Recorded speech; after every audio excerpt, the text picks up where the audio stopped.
Senior صحافی اور تجزیہ کار رؤف کلاسرا کے مطابق قومی اسمبلی میں بدھ کے روز بڑی اہم بحث ہو رہی تھی۔ نفیسہ شاہ اور سید نوید قمر نے نوجوان وزیر علی پرویز ملک سے کچھ مشکل سوالات کر ڈالے تھے۔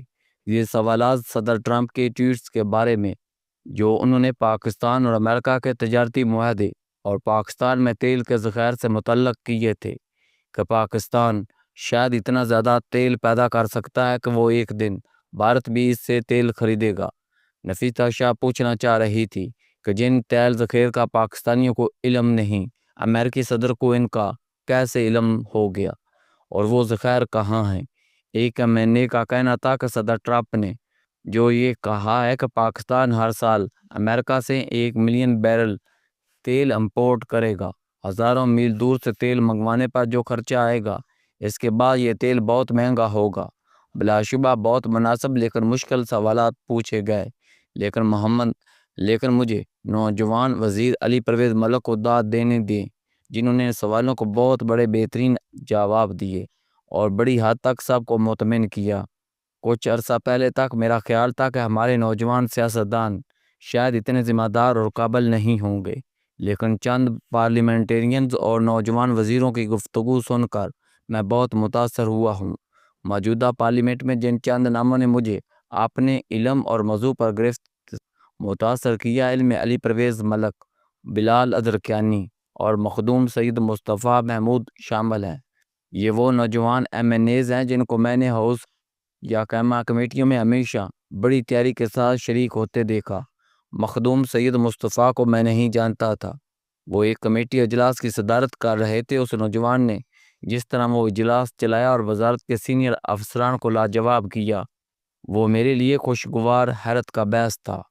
اکثر بیوروکریٹس ان سیاستدانوں کو بڑے آرام سے چونا لگا جاتے ہیں، لیکن اس نوجوان نے انہیں اپنے سوالات اور اس موضوع کے بارے علم سے باندھ کر رکھ دیا۔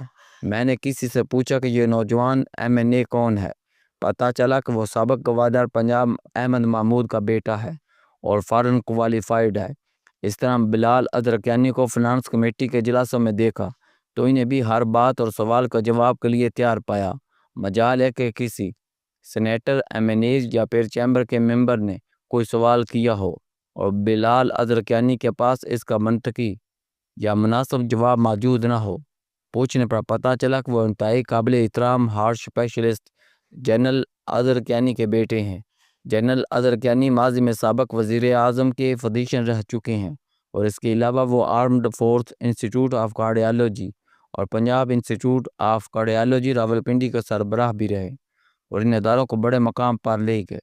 ڈاکٹر جنرل ادرکیانی کے بیٹے کی کمیٹی اجلاس میں وزیر کے طور پر قابلیت دیکھ کر خوشی ہوئی کہ نوجوان نے اپنے باپ کی عزت میں اضافہ کیا ہے، کمی نہیں کی، ورنہ اکثر دیکھا گیا کہ بڑے لوگوں کی اولاد والدین کی عزت سے زیادہ بدنامی کا سبب بنتی ہیں۔ دیگر جماعتوں میں بھی نوجوان پارلیمنٹیرینز ہیں جن کی قابلیت کبھی کبھی ابھر کر سامنے آ جاتی ہے۔ دانیال عزیز بھی کبھی اجلاس میں پوری تیاری اور گن گرج کے ساتھ آتے تھے۔ دانیال عزیز سے لوگوں کو بہت اختلافات ہو سکتے ہیں، لیکن میں ان چند لوگوں کی ذہانت اور قابلیت سے متاثر ہوں۔ ان میں دانیال عزیز چودھری بھی شامل ہیں۔ وہ ایک بڑے بندے انور عزیز چودھری کے بیٹے ہیں جو اپنی کلاس کی الگ شخصیت تھے، جنہوں نے بڑے بڑے لوگوں کو متاثر کیا۔ دانیال عزیز کی سیاسی باتوں پر اعتراضات اپنی جگہ، لیکن جب وہ ٹھنڈے دماغ سے گفتگو کر رہے ہوں تو ان جیسی گفتگو بہت کم لوگ کر سکتے ہیں۔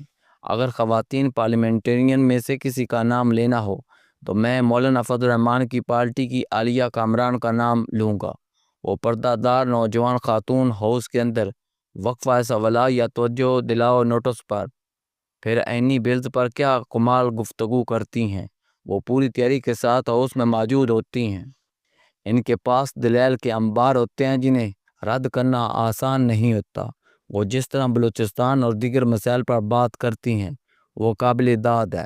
عالیہ کامران صاحبہ ان چند ایم این ایز میں سے ہیں جو ہاؤس میں ریگولر موجود ہوتی ہیں اور اپنی تنخواہ اور امورات کو حلال کرتی ہیں۔ اس ہاؤس میں 90 سے زیادہ خواتین پارلیمنٹیرینز ہیں، لیکن بہت چند ہیں جو واقعی پارلیمنٹ کے ممبر ہونے کا حق ادا کر رہی ہیں۔ یا جنہیں لگتا ہے کہ ہمیں اپنا چوائس درست ثابت کرنا ہے۔ ان میں ایک نام شرمیلا فاروقی صاحبہ کا ہے جو بہت متحرک ہیں، چاہے کمیٹی اجلاس ہو یا پھر قومی اسمبلی کا اجلاس، وہ بہت جوش اس میں حصہ بھی لیتی ہیں اور اپنے موقف کے حق میں دلائل بھی بہت اچھے دیتی ہیں۔ وقفہ سوالات میں ان کے سوالات بہت اہم ہوتے ہیں اور وہ بھی ہاؤس میں ریگولر موجود ہوتی ہیں۔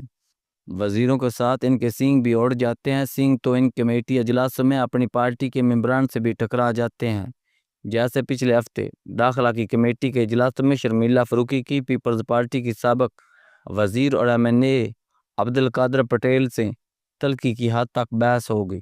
یہ بحث دراصل کراچی میں بڑھتے ٹریفک حادثات اور ان حادثات کے نتیجے میں ڈمپرز ڈرائیورز کی لاپرواہی سے ہونے والی اموات کے حوالے سے بل میں ترمیم کے بارے تھی۔ شرمیلا فاروقی صاحبہ ان حادثوں کے ذمہ دار ڈرائیورز کی غفلت کو ناقابل ضمانت جرم بنوانے کے حق میں تھی۔ MNA قادر پٹیل کے پاس بھی ان تجاویز کی مخالفت کرنے کی بہت اہم وجوہات تھی اور پٹیل صاحب نے بھی بہت خوبصورت گفتگو کی۔ اس اہم ایشو پر ان دونوں کی بحث اور دلائل سن کر بہت کچھ سیکھنے کو ملا۔ نبیل قبول بھی کمیٹی اجلاسوں اور سیشن میں بہت اہم ایشو اٹھاتے ہیں۔ سینٹ کی بات کریں تو وہاں سینیٹر انوشا رحمان ہے، جتنی تیاری کے ساتھ وہ اجلاسوں میں آتی ہیں، خصوصاً سینٹ کی فنانس کمیٹی کے اجلاسوں میں، یا ان کا میچ فنانس یا FBR کے افسران سے پڑتا ہے۔ پچھلے دنوں بجٹ کے موقع پر ہونے والی کمیٹی اجلاسوں میں انوشا رحمان کی کارکردگی اور گفتگو واقعی کمال تھی۔ اسی طرح سینیٹر شیری رحمان بھی بہت متحرک ہیں۔ وہ بہت اہم اجلاس اجاگر کرتی ہیں جن پر دیگر لوگ بات کرنا شاید اپنی توہین سمجھتے ہیں، خصوصاً انسانی حقوق کی خلاف ورزیوں، خواتین کے خلاف تشدد کے واقعات کے خلاف ان کی آواز اور کوشش بہت میسر ہے۔ وہ پورے قد کے ساتھ ہاؤس میں کھڑی ہو کر بات کرتی ہیں۔ اس طرح سینٹ میں کبھی عائشہ فاروق نے بھی اپنی قابلیت سے عزت کمائی ہے۔ وہ ایک نجی یونیورسٹی میں پڑھاتی تھی اور جب وہ فنانس کمیٹی کے اجلاس میں بات کرتی تھی تو لگتا تھا کہ واقعی قابل اور پڑھا لکھا انسان گفتگو کر رہا ہے۔ میں سابق سینیٹر سغرا امام کو بھی نہیں بھول سکتا، جو سینٹ میں 6 سال رہی اور اپنے انتخاب اور تنخواہ حلال کی۔ ان کے پاس علم بھی تھا اور اپنے علم کو استعمال کرنا بھی جانتی تھی۔ رہی بات ہمارے علاقے کی ہنا ربانی خار صاحبہ کی، تو مجھے اب یہ بھی یاد نہیں کہ آخری دفعہ انہیں کب اسمبلی یا کسی کمیٹی کے اجلاس میں دیکھا تھا۔ حالانکہ ان کی قابلیت پر کوئی شک نہیں، لیکن یہاں قابلیت دکھانی ہو، وہاں آپ موجود ہی نہ ہوں، تو پھر وہی بات کہ جنگل میں مور نہ چاکس نے دیکھا۔